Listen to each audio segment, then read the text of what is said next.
নমস্কার, ফিরে এলাম বং রাঁধুনি রান্নাঘরে আরো একটি নতুন পর্বে। আশা রাখবো আপনারা প্রত্যেকে ভালো আছেন এবং সুস্থ আছেন। আজ একটি নতুন ভিডিও নিয়ে চলে এসেছে, সঙ্গে থাকুন আর সম্পূর্ণ দেখুন। ভালো লাগলে একটা শেয়ার করে লাইক করুন। নতুন বন্ধুরা সাবস্ক্রাইব করে পাশে থাকা বেল আইকনটি অল ক্লিক করুন, তাহলে প্রথম নোটিফিকেশনটা আপনার কাছে পৌঁছে যাবে। এখানে কিছু উপকরণ নিচ্ছি, যেমন 4টে টমেটো নিচ্ছি রসুন, কাঁচা লঙ্কা, আদা, পেঁয়াজ। একটা পাত্রের মধ্যে চিকেন কিমা নিয়েছি 300 গ্রাম। এখানে 4টে পেঁয়াজ নিয়েছিলাম, কুচিয়ে নিয়েছি। আদা, লঙ্কা আর রসুনটাকে মিক্সিতে একটু পেস্ট করে নিয়েছি। নুন দিয়েছি, সোয়া সস দিলাম 1 টেবিল চামচ, বাটার আর গোলমরিচ দিয়ে এটাকে ভালো করে মেখে নিলাম। অন্য আরেকটা পাত্রের মধ্যে ময়দা নিয়েছি, ময়দার মধ্যে দিয়ে দিচ্ছি নুন, রিফাইন তেল, ভালো করে মিশিয়ে নিয়ে একদম ফুটন্ত গরম জল দিয়ে এটাকে মেখে নেব।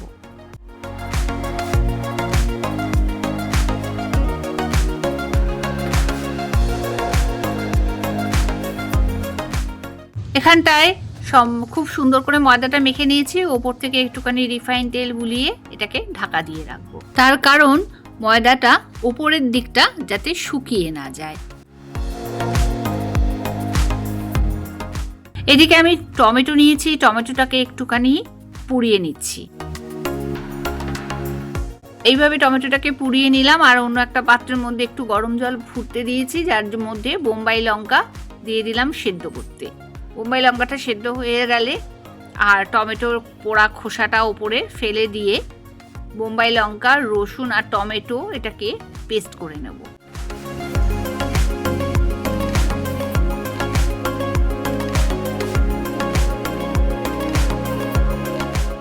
সব কিছু পেস্ট করে নেওয়ার পর এখানে একটা ফ্রাই প্যান বসিয়ে দিচ্ছি। ফ্রাই প্যানের মধ্যে দিচ্ছি রিফাইন তেল। তেলটা গরম হয়ে গেছে, আর সেই সময় এখানে কিন্তু ওই টমেটো যে পেস্ট করে নিয়েছিলাম সেটাকে দিয়ে দিলাম। এটাকে খুব ভালো করে ভেজে নিতে হবে। তার মধ্যে এখানে অ্যাড করছি নুন, এরপর দিচ্ছি পরিমাণে একটু চিনি আর দিচ্ছি ভিনিগার। ভিনিগারটা দিচ্ছি এই জন্যই এটাকে সংরক্ষণ করে রাখতে পারবেন। এবার যখন ফুটে উঠেছে দেখুন কালারটা চেঞ্জ হয়ে গেছে। একটুখানি কাশ্মীরি লঙ্কার গুঁড়ো আমি আরও অ্যাড করেছি। তারপরে এটাকে নামিয়ে নিলাম। আমার এই সসটা তৈরি হয়ে গেল। এখন এখানে আগে থেকে মেখে রাখা ময়দাটাকে সমানভাবে কেটে নিলাম। ছোট ছোট করে আপনারা বেলতে পারেন, আবার একটা বড় লেচি করে সেটাকেও কোনো একটা বাটি কিংবা গ্লাস সমান মাপে এইভাবে কেটে নিতে পারেন। আমি দুভাবেই আপনাদের দেখালাম। আপনাদের যেটা সুবিধে মনে করবেন সেটাই আপনারা করতে পারেন।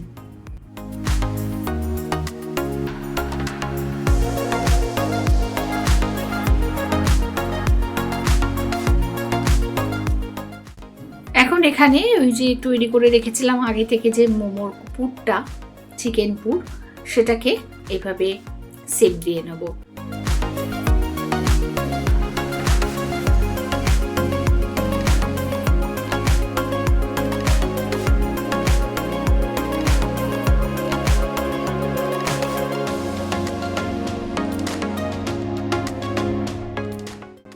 আরও এক রকমের শেপ আমি এভাবে দিয়ে সবকটা মোমোকে তৈরি করে নেব একসাথে।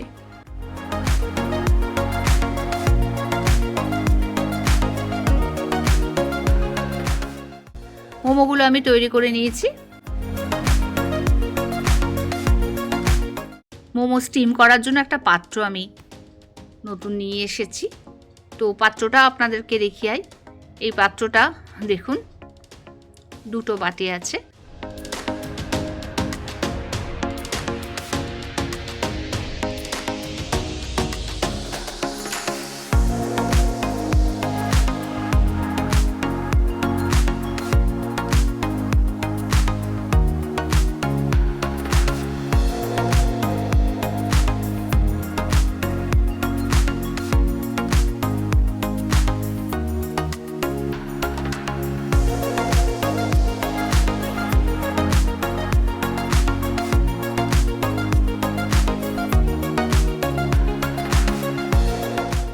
প্রথমে মোমোগুলোকে ঠিক এইভাবে সাজিয়ে নিচ্ছি।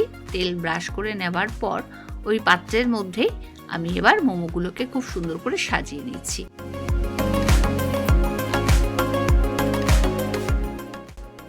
একটা টিপস বলি আপনাদের, অনেকেরই হয়তো এই টিপসটা জানা, তবুও আপনাদের বলি। এই যে স্টিকারগুলো, এগুলো না সহজে উঠতে চায় না। একটু গরম হয়ে যাবার পর এটাকে এইভাবে তুলে নেবেন, খুব সহজেই উঠে যাবে।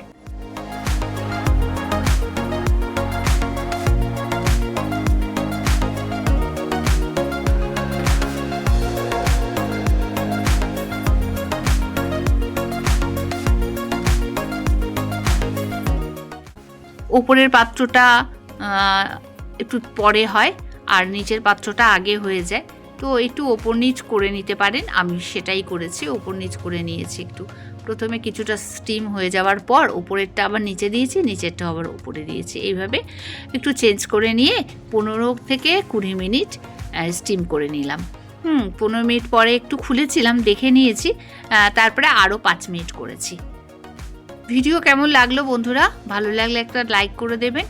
নতুন বন্ধুদের সাবস্ক্রাইব করে বেল আইকনটি অল ক্লিক করার অনুরোধ রইল, প্রত্যেক দিনের নোটিফিকেশনটা সবার প্রথম যাতে আপনার কাছে চলে যায়।